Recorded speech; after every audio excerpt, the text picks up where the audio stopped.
Comentar aqui, Felipe, um assunto que acabei de ver, que me pegou muito de surpresa, que chegou como uma bomba nos Estados Unidos, tá? A gente teve na última terça-feira o Opening Night da NBA, que é a noite de abertura. Tivemos dois jogos ali com Oklahoma City Thunder e Houston Rockets, agora de Kevin Durant, que teve duas prorrogações, uma ótima maneira de abrir a temporada. Vitória do atual campeão do OKC. E depois tivemos Los Angeles Lakers e Golden State Warriors com atuação de gala de Luka Doncic, mas o Golden State se sobressaindo fora de casa com a ausência do LeBron nos Lakers. Ontem a gente viu uma monstruosidade que foi a atuação do Victor Wembanyama, que é o francês prospecto do San Antonio Spurs, que vai para sua terceira ou quarta temporada? Não sei agora, talvez terceira ou quarta, não sei. Que ontem barbarizou no jogo de estreia contra o Dallas Mavericks, fazendo 40 pontos em 28 minutos. E não só isso, cara, o repertório do cara é absolutamente assustador, um cara que pode dominar completamente a liga num curto espaço de tempo. Ontem foi a atuação mais assustadora de um calouro que eu vi, tá? Na minha vida, na minha geração. Então eu fiquei assim... Porque o Felipe, o cara mede 2,27 metros, cara. É uma coisa... O Anthony Davis, que é um dos pivôs que melhor marca no mundo, é um dos maiores defensor do ano e o caralho, dos maiores protetores de garrafão, parecia uma criança jogando ao lado dele. Assim, o cara tirava o Anthony Davis pra merda. E hoje, Felipe, a gente amanheceu com notícias pesadíssimas envolvendo no mundo da NBA, cara. Nossa. Hall da Fama, Hall of Famer, como eles chamam, né? E técnico do Portland Trail Blazers. Sabe quem torce pro Portland Trail Blazers? Quem? Ricardo Bugarelli, que só fala gritando. O megafone. O megafone. Um beijo pra esse queridíssimo amigo. Bugarelli. Tem que voltar, hein? Tem que voltar. Ele é fanático pelos Trail Blazers. E o Chauncey Billups, que para quem não conhece, além de ser o treinador do Portland, ele foi jogador do Detroit Pistons, o último título do Detroit Pistons, nos anos 90, ou nos anos 2000, anos 2000, 2005 talvez. Aquele time que tinha Rasheed Wallace, um time que era os caras ali meio que os defensores e tal. E, cara, é um cara conhecidíssimo que fez história, foi draftado inclusive pelo meu time, pelo Boston Celtics, primeiro time que ele jogou, o Chauncey Billups. Ele foi preso por envolvimento com o jogo, Felipe, e não só ele, tá? Terry Rozier, armador aqui do Miami Heat, que também foi draftado pelo Boston Celtics. Nossa, eu tenho eu lembro daquelas finais contra os Cavaliers no jogo 7, que o Boston poderia voltar a uma final e o Terry Rozier errou tudo, cara. Que ódio que eu tenho desse cara por conta desse jogo. Agora ele foi preso. Vamos entender essa história. O técnico do Portland Trail Blazers, Chauncey Billups, foi preso nessa quinta-feira. De acordo com a imprensa norte-americana, um integrante do Hall of Fama está sendo acusado de participar de uma operação de pôquer ilegal e ligação com a máfia. O treinador deve se apresentar perante a justiça ainda nessa quinta. A informação foi dada na imprensa norte-americana e confirmada pelo especialista de NBA, o principal insider da NBA, Shams Charania, que se tornou o principal também depois que o Wood mudou de área, né? Billups foi preso no estado de Oregon, onde reside. Na terça-feira, ele estava na beira da quadra, comandando a equipe de Portland na derrota para o Minnesota Timberwolves por 118-114. O treinador integra o Hall of Fama da NBA. Ele foi introduzido em 2024 e em reconhecimento a seus 17 anos de carreira como jogador. O Portland ainda não se manifestou. Amanhã da NBA está agitada nessa quinta, porque o jogador Terry Rozier também foi preso durante a madrugada em um hotel em Orlando, na Flórida, segundo a ESPN. O jogador estava sendo investigado por uma relação com um esquema de bets. O FBI, principal agência de inteligência dos Estados Unidos, investiga o caso. O diretor Kash Patel fará coletiva de imprensa mais tarde nessa quinta para anunciar prisões relacionadas à investigação. Olha aqui com a camisa do Celtics, onde ele foi draftado. Já prenderam, velho?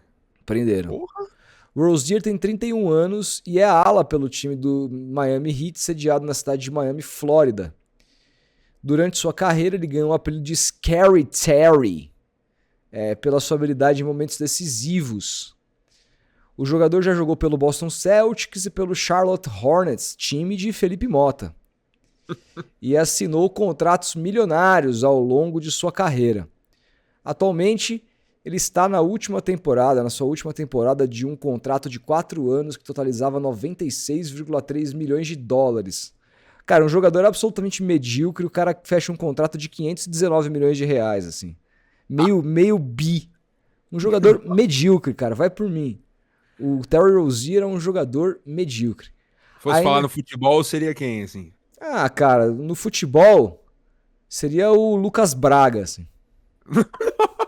Não, tô brincando. Seria o Guilherme. Ah, não, então o cara é ruim, pô. Ele é ruim. Não, perto do nível da NBA, dos caras bons, ele é um jogador medíocre. Se ele jogar no Brasil, é MVP com o pé nas costas. Se você quebrar o punho dele, ele joga com uma mão, né, no Brasil e é MVP. Mas pra lá, no nível de lá, ele é medíocre. Ainda segundo a TV americana, a investigação iniciou em março de 2023, quando o Rozier ainda jogava pelo Hornets.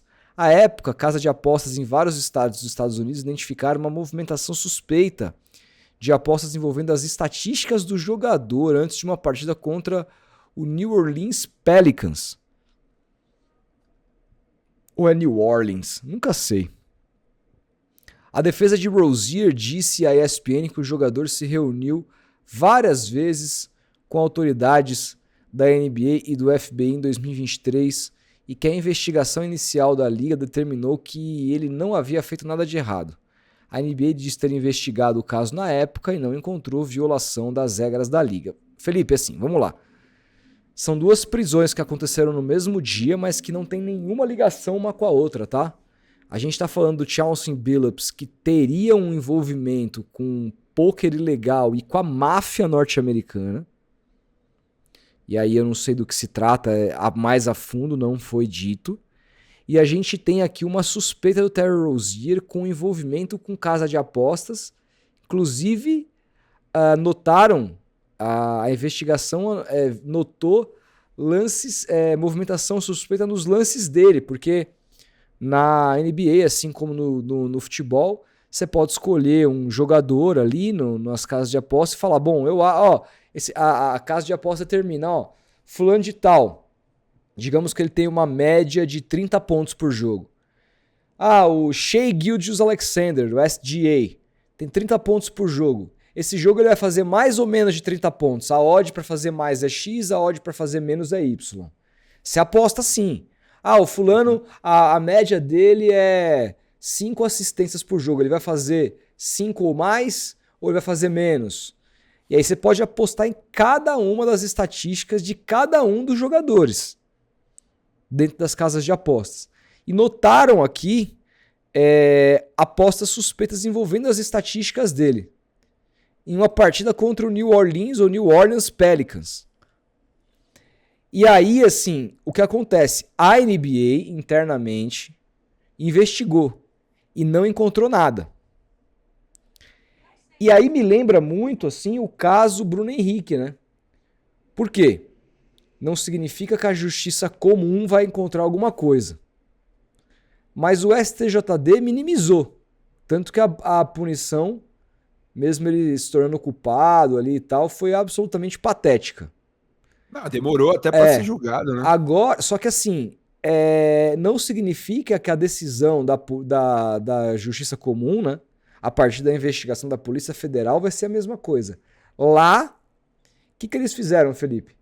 Ao invés de... Lá é muito diferente, né? Ao invés de anunciar que o jogador está sob investigação, e aí ficar Simplesmente, eles prendem o cara. Assim que eles colheram as provas, eles acham que o cara é culpado. Irmão, grade. Ninguém nem tava sabendo de nada e pá, grade. O que me chamou a atenção foi o FBI envolvido, velho. O FBI, pra nós aqui, é como se fosse a Polícia Federal. É uma polícia... E eu acho que é correto. Em casos assim, aqui seria a Polícia Federal, lá é o FBI. Não tem por que não ser. É um caso muito grave, né, cara? Sim. Enfim, e agora, vamos ver o que vai acontecer, cara. Tô muito curioso pra ver o que vai acontecer com esses dois jogadores, com esses dois atletas aí. Um ex-atleta e um atleta. Você que acompanha a NBA de forma assídua. Ontem não estava vendo o Flamengo, estava vendo o Boston Celtics e Philadelphia 76ers pelo Opening Night. Você que acompanha, você sabia que existia essa investigação nos Estados Unidos? Ela era divulgada?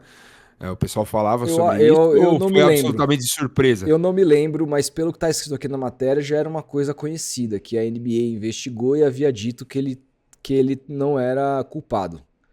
Eu não conhecia, mas né, deve ter passado por mim. Agora, quando imagino que a NBA tenha dito que não tenha tido nada de errado, todo mundo imaginou que, beleza, então segue. O que ninguém sabia, é que o FBI estava se debruçado sobre o caso e que encontraria provas, porque pro cara ser preso dessa forma, lá assim, eles são muito...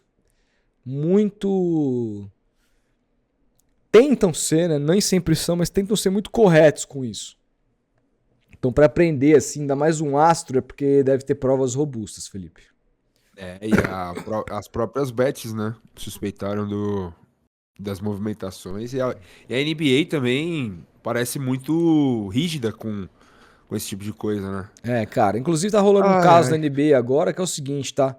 Um jogador famosíssimo chamado Kawhi Leonard, que ele foi campeão pelo Toronto Raptors, no único título do Toronto Raptors, ele carregou o Raptor nas costas contra o Golden State Warriors, que beleza, perdeu o Klay Thompson e Kevin Durant para aquela decisão, ambos machucados, mas isso não ganharia até com tranquilidade, mas enfim, ele fez história no Toronto Raptors e se transferiu aos Los Angeles Clippers, o time menor de Los Angeles que nunca foi campeão da NBA. E cara, existe investigações rolando que ele teria feito um acordo com os Clippers por fora para receber mais dinheiro. Porque lá tem teto salarial, né? E isso é algo absolutamente intransponível na NBA. Você não pode pagar um centavo a mais do que tá colocado diante do salary cap, seja do time, seja de individual para cada jogador. E o Kawhi Leonard teria negociado com os Clippers maneiras de receber meio que por conta de lavagem de dinheiro, etc e tal. Se isso for descoberto, cara, se isso for comprovado e tal, eu tenho pra mim que a carreira do Kawhi Leonard acabou, que ele nunca mais vai jogar na NBA. E aí não vai pegar, que é um Hall da Fama, não é ainda, mas seria um Hall da Fama no futuro, não pegaria. Eu acho que assim, se isso for comprovado, é o fim da carreira de um astro da NBA, um astro que eu sempre gostei muito, desde a época de San Antonio Spurs, quando ele foi MVP das finais contra o Miami Heat do LeBron James, né? Então, o cara tem 2 títulos na carreira, um cara que é um baita de um jogador, cara, enfim, sempre pareceu ser muito gente boa. E eu acredito que se ele for, de fato, condenado, acabou a carreira do cara. O Terry Rozier, se de fato for comprovado, primeiro ele vai precisar se livrar da cadeia, mas se ele tiver solto, duvido que jogue mais na NBA. Deve tomar uma punição gigantesca, ter que devolver salário, caralho. E então assim, lá eles são muitíssimos duros com esse tipo de comportamento dos jogadores. É isso. Pesado, cara. Foda. Diferente daqui, né? Aqui é várzea.